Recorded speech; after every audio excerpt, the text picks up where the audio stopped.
S'il vous plaît, mesdames, mesdemoiselles, messieurs, sous vos ovations, un applaudissement des plus hospitaliers. Monsieur Julien Tshisekedi Toro, qui va faire sa déclaration.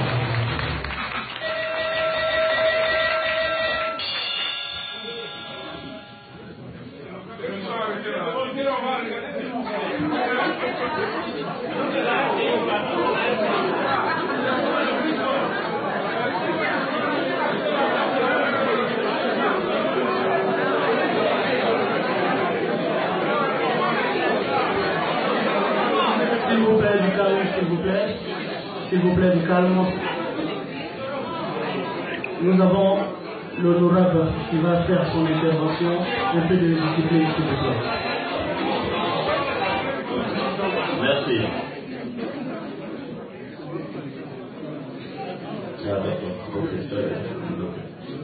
Excellence, Monsieur l'ambassadeur,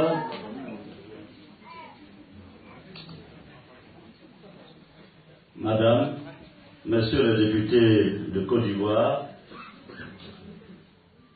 Mesdames et Messieurs les membres de l'ambassade de Côte d'Ivoire au Royaume-Uni, Mesdames et Messieurs les responsables de partis politiques, africains, frères et amis,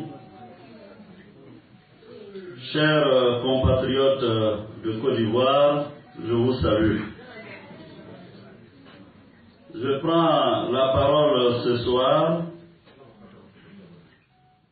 pour, bien entendu, dans un premier temps, remercier Monsieur l'ambassadeur et toute son équipe. Ma délégation et moi, et les députés conviendront, se joignent à moi pour leur dire merci pour la disponibilité et la qualité, n'est-ce pas, du travail qui a été accompli pour nous permettre de faire une mission et un séjour fructueux au Royaume-Uni. Je voudrais à la suite saluer chacune et chacun de vous ici présents. Vous, frères, sœurs, compatriotes, vivant au Royaume-Uni.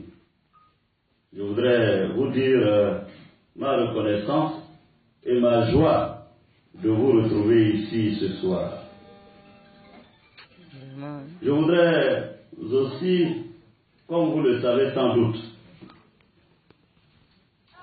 signaler que nous sommes ici dans le cadre d'une visite officielle, d'une mission officielle auprès du Parlement du Royaume-Uni. Je dois juste signaler que déjà l'année dernière, cette mission devrait se faire, mais pour des contraintes d'agenda, nous n'avons pu effectuer le déplacement. Le Royaume-Uni a encore réitéré, n'est-ce pas, la demande à effectuer la visite ici. Nous nous sommes dit, nous ne pouvons pas rater l'occasion à 2 reprises, ce qui, d'après l'ambassadeur, pourrait friser, n'est-ce pas, l'incident diplomatique. Donc nous sommes ici pour répondre à une invitation amicale de nos collègues, les députés du Royaume-Uni.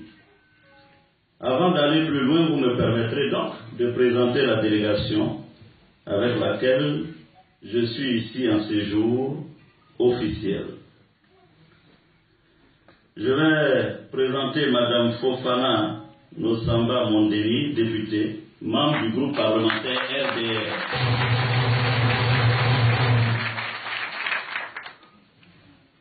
Je vous présente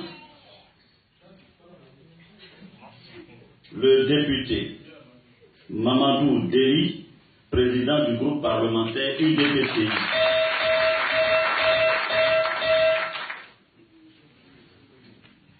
Je vous présente le député John Wan Teke Norbert, député, président du groupe parlementaire indépendant Espérance.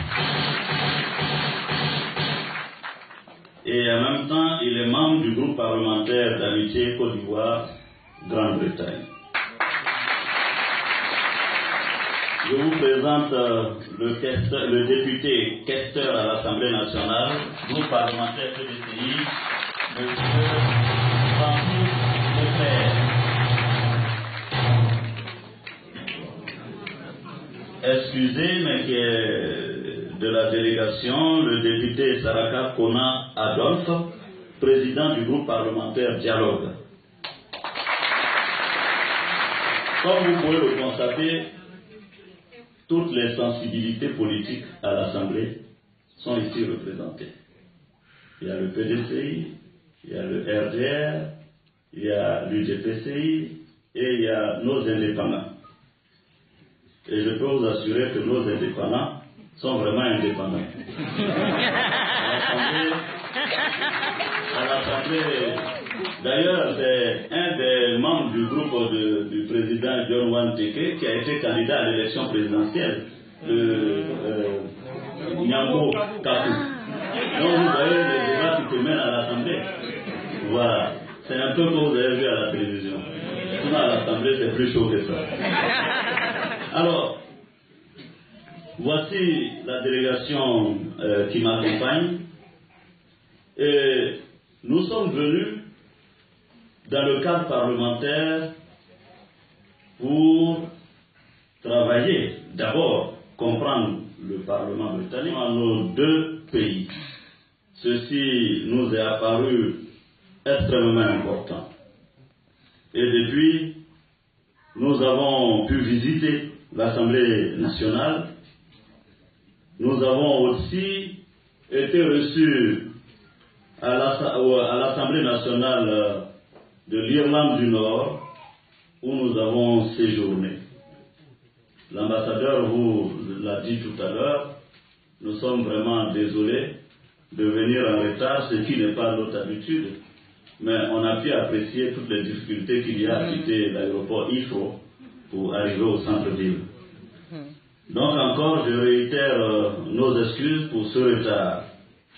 Ceci dit, notre séjour pour nous, députés, a été un séjour fructueux, riche d'enseignements. Il était, et là aussi, monsieur l'ambassadeur l'a évoqué, il était pour nous presque inconcevable que nous soyons à Londres et que nous ne puissions pas rencontrer la communauté, nos compatriotes, les Ivoiriens.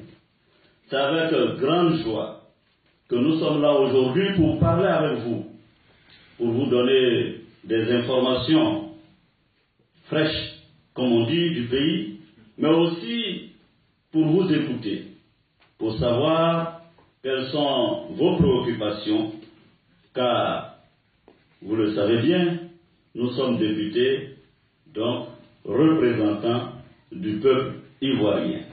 Et c'est à ce titre-là qu'il est intéressant que nous puissions échanger. Et ceci nous tenait à cœur. C'est pourquoi vous me permettrez d'adresser mes vives salutations et félicitations à chacun de vous qui êtes présents aujourd'hui. Et je voudrais vous faire une mention spéciale puisque Londres a voté à plus de 90% le président à l'Assemblée nationale. Ceci démontre que le président de la République a su convaincre ses concitoyens grâce à son bilan. Qui osera affirmer le contraire quand on constate qu'en 4 ans, le président Ouattara a fait presque des miracles. Une économie qui était à l'agonie, à moins de 4,7% de décroissance, est passée à plus de 9%. Et le taux moyen est respecté au-delà de ses frontières. En tout cas, c'est le constat que nous avons eu égard au niveau et à la qualité des audiences et des rencontres que nous avons eu à faire.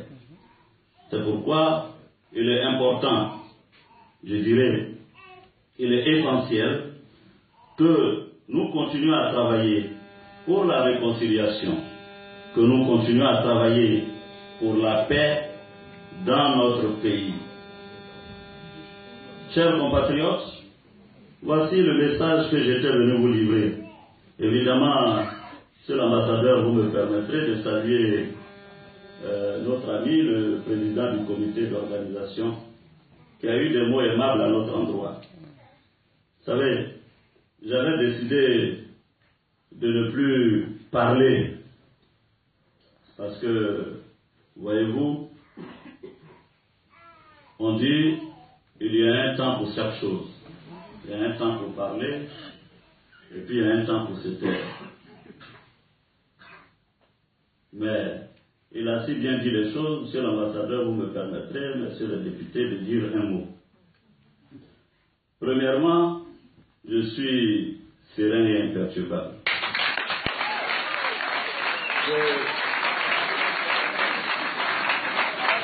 Je suis serein et imperturbable. Première chose, j'ai vu des petits malins, oui, Guillaume doit démissionner, c'est eux qui m'ont nommé.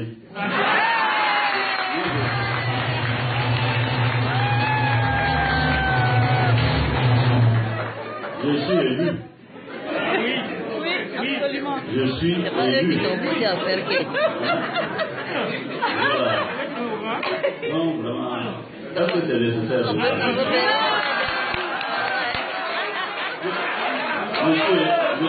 Je suis élu. Je suis élu. Faut qu'il le sache. Élection là. On va sur le terrain. Et puis ceux qui demandent que je démissionne là, si on voulait les écouter, toute la Côte d'Ivoire aurait démissionné. Ils ont demandé qu'Alassane démissionne. Ils ont demandé que les membres du gouvernement démissionnent. Ils ont demandé même que Akin Guessan démissionne. Alors, bon, on va pas tous démissionner. Il faut que certains travaillent pour le pays. Voilà. Pour ce qui est de tout ce qui a été raconté sur les réseaux sociaux, et je pèse bien mes mots. Je respecte les autorités du Burkina Faso. Je sais que le Burkina est en période électorale. Et ma responsabilité en tant qu'autorité de la Côte d'Ivoire, président de l'Assemblée nationale, c'est de tout faire pour que ce pays voisin, frère et ami, aille à des élections apaisées comme nous l'avons réussi en Côte d'Ivoire. Mais je accompagne le Burkina Faso. Maintenant, en ce qui concerne ceux que j'ai nommés les apprentis sorciers, écoutez-moi bien, ils déchanteront. Ils déchanteront le moment venu, quand la clameur publique se sera tue et que les uns et les autres seront au travail. Mais pour ceux qui me connaissent, savent que je ne pouvais que garder la sérénité. D'autres coups encore viendront. En tout cas. Bogota. D'autres coups encore viendront. Mais je suis là. Et j'attends. Je suis là, j'attends. J'attends maintenant les nouvelles invasions. Mais je demande aux uns aux autres de garder la sérénité. La Côte d'Ivoire est en marche. Ce n'est pas par moi qu'on la rétablira. Voilà. C'est ce que je voulais vous dire. On m'a même dit qu'il y a certains... C'est bien ça, monsieur l'ambassadeur. Il y a quelques personnes qui étaient venues ici pour dire qu'elles veulent manifester. J'ai dit à monsieur l'ambassadeur, laissez-les manifester. Surtout, il fait froid dehors. Moi, j'étais moi-même, j'ai manifesté. À Paris, j'ai marché, tout ça. Hein? J'ai manifesté. Donc, je ne peux pas empêcher quelqu'un de manifester. C'est gratuit. J'allais passer puis les applaudir, j'ai dit continuez. Chacun doit faire son travail. Moi, je dois venir parler, je parle. Et puis, ceux qui veulent manifester, ils manifestent. Mais je dis que je suis un élu. Voilà. C'est pas eux qui m'ont nommé. Donc, on continue. Chers compatriotes, je veux vous dire, sans relâche, avec détermination, contribuer à cette victoire éclatante. C'est ce message que nous sommes venus passer à nos collègues du Parlement britannique. Parce que, comme toujours, certains malins ont voulu faire croire que cette élection n'était une élection sans enjeu. Ce n'est pas vrai. Depuis plus de 2 décennies, cette élection avait 2 enjeux majeurs. Le premier, c'était l'environnement électoral. Et cette élection, bientôt maintenant, comme je l'ai dit, 2 décennies, a été la seule qui a été organisée dans un climat de tranquillité et de paix réelle. Zéro mort à l'élection de 2015. Pour, bien entendu, tourner la page de ce traumatisme qu'il y avait en 2010. Une élection qui malheureusement avait causé par la suite plus de 3000 morts. Le message de paix que nous voulons envoyer en 2015, c'est de dire désormais, l'Afrique est mûre, l'Afrique est en mesure d'organiser des élections démocratiques, transparentes, ouvertes, dans la tranquillité et dans la paix. Le message que nous voulons qu'on retienne, c'est que désormais, on n'a plus à avoir des inquiétudes, on n'a plus à être angoissé, on n'a plus à avoir les cœurs qui battent quand il s'agit d'aller à une élection présidentielle. Ceci est très important. Le deuxième défi, qui était aussi important, était de mobiliser les citoyens à aller voter le 25 octobre. Là aussi, nous le disons haut et fort, cette élection a plus de 50% de taux de participation, ce qui est un score acceptable, honorable, dans la sous-région ouest africaine et dans le contexte qui était le nôtre, montre bien l'adhésion du peuple ivoirien au processus électoral. Ceci était très important. Là aussi, il y a des petits malins qui ont voulu comparer le taux de participation de 2015 à celui de 2010. Sauf que, ai-je besoin de vous faire remarquer que l'élection de 2010 était une élection exceptionnelle et que depuis 2000 en Côte d'Ivoire, il n'y avait pas eu d'élection et que